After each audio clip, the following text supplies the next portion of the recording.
Jangan lupa subscribe channel YouTube TVRI Bengkulu, like, komen, dan nyalakan notifikasinya.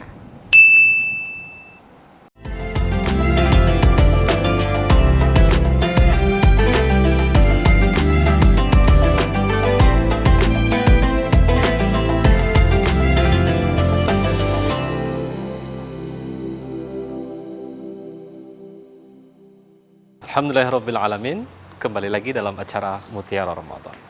Nah, jadi Ustaz, tadi kita membahas berkaitan dengan zakat fitrah. Jadi saya ingin mengajak Ustaz berbicara fakta di lapangan berkaitan dengan zakat fitrah. Ini gimana? Sekarang ada yang bertanya, Ustaz katanya, sekarang kan udah ada namanya badan amil zakat ya. Yang mana lebih bagus? Kita kemanakan zakat ini? Apakah kita langsung ke yang berhak atau kita titipkan ke badan amil zakat? Ini gimana, Ustaz? Ya. Lazim di negara kita ketika menjelang akhir Ramadan biasanya pengurus masjid menjadi panitia. Mereka membentuk panitiaan untuk pengumpulan zakat. Nah, panitia itu nanti akan menjembatani zakat yang kita keluarkan itu akan didistribusikan ke siapa, kemana. Nah, itu boleh ya, bisa ke panitia di masjid atau kita serahkan ke BAS. Karena nanti kalau masing-masing kita diserahkan secara kolektif, dia akan mendapatkan jumlah yang banyak.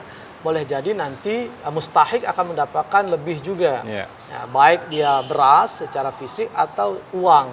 Nah, yang kedua, kalau memang rasanya lebih nyaman, lebih plong karena langsung melihat kegembiraan mustahik, merasa kayaknya berkah, saya bisa ngasih, nggak apa-apa. Lihat saja di mana yang tetangga kita, bahkan mungkin keluarga kita, yang termasuk fuqara al-masakin. Jadi fuqara itu memang kondisi sulit, dia tidak punya apa-apa, ya, nggak bisa kerja, sakitnya lama, keterbatasan semua, itu fakir. Kemudian miskin itu mereka sudah bekerja, pokoknya dimanapun dia kerja, kondisi hujan panas dia kerja, tapi tidak terpenuhi kebutuhannya, yang miskin.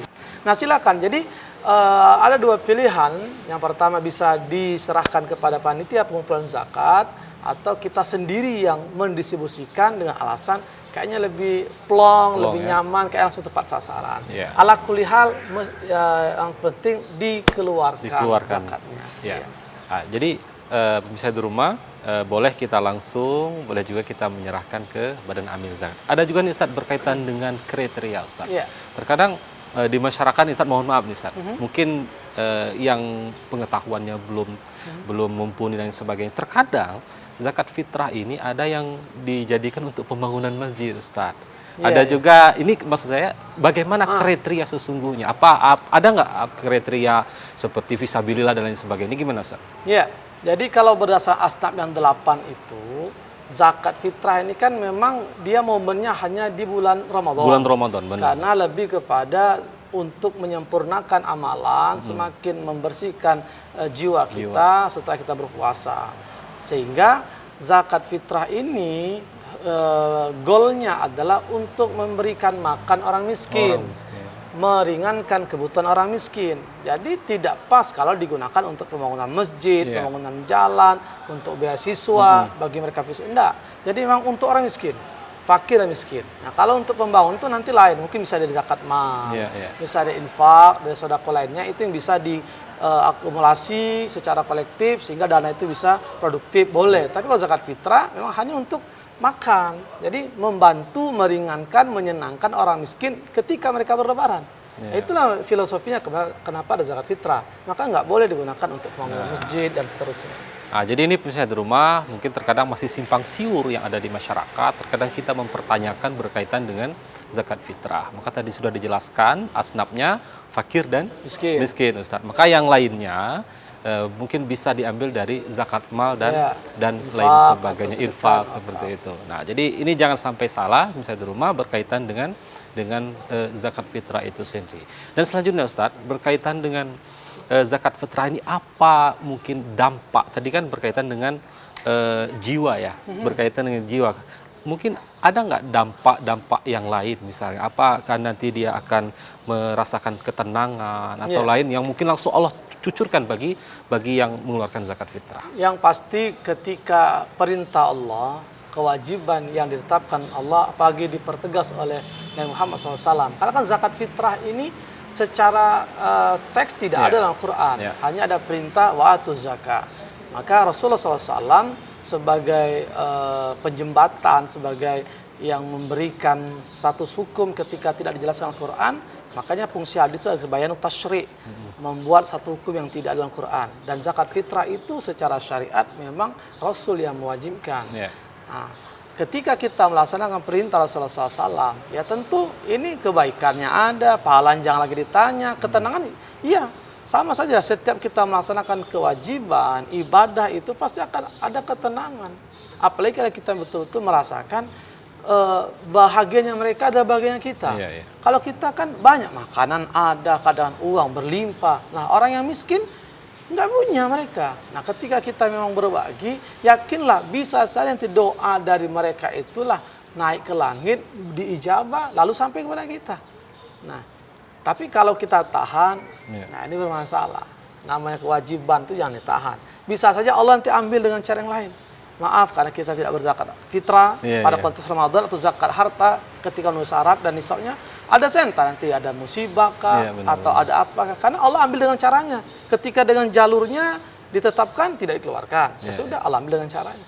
Kan rugi juga. Iya benar-benar. Nah, jadi menarik Ustadz, tadi ada beberapa yang disampaikan Ustadz, zakat fitrah itu diantaranya hikmahnya adalah untuk memberikan kegembiraan. Jadi ada beberapa perdebatan kadang di masyarakat Ustadz berkaitan dengan bentuk zakatnya.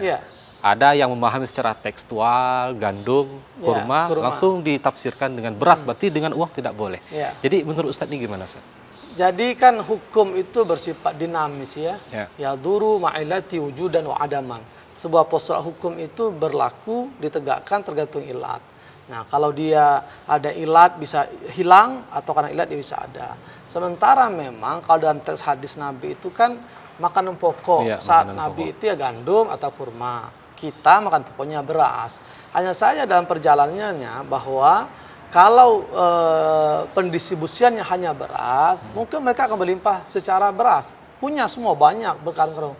Tapi kan kita punya kebutuhan yang tidak hanya beras. Orang miskin mungkin dia butuh pakaian, dia butuh sesuatu obat. Nah, kalau dia mau beli selain beras, berarti kan mau dijual lagi. Benar-benar. Kalau kita distribusikan dengan uang, itu lebih produktif. Bisa beli beras, bisa beli pakaian, bisa beli obat dan sebagainya. Makanya sekarang dalam perjalanan dunia sekarang, kita lihat dalam fikih kontemporer, maka dibenarkan ketika kita mengeluarkan zakat baik dengan beras berdasarkan penerjemahan dari syair dan apa mintamer tadi, atau juga dengan uang. Nah, silakan saja. Dan apa yang kita lihat sekarang memang begitu. Beras 2,5 kilo atau uang dikonfis sekian. Saya pikir kalau memang kita mau bijak, ya kita atur saja. Mungkin kita satu rumah ada 8. 4-nya kita kasih beras, 4-nya pakai uang, nggak masalah. Yang penting sejumlah. Sehingga yang menerima dapat beras, alhamdulillah. Lalu ketika butuh satu tinggal beli karena sudah ada uang. Kalau beras semua, ya seperti tadi, mungkin mereka beli yang lain. Nah, kan untuk berlebaran. Gitu. Jadi misalnya di rumah itu penyampaian ilmu-ilmu yang kita dapatkan berkaitan dengan bentuk zakat fitrah. Jadi kita jangan memahami secara tekstual saja, tetapi sah-sah saja. Kalau kita ingin berzakat dengan beras, dan jangan menyalahkan jika ingin berzakat dengan uang.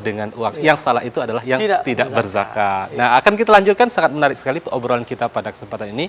Akan kita lanjutkan berkaitan dengan amaliyah menjelang Idul Fitri setelah pariwara berikut ini.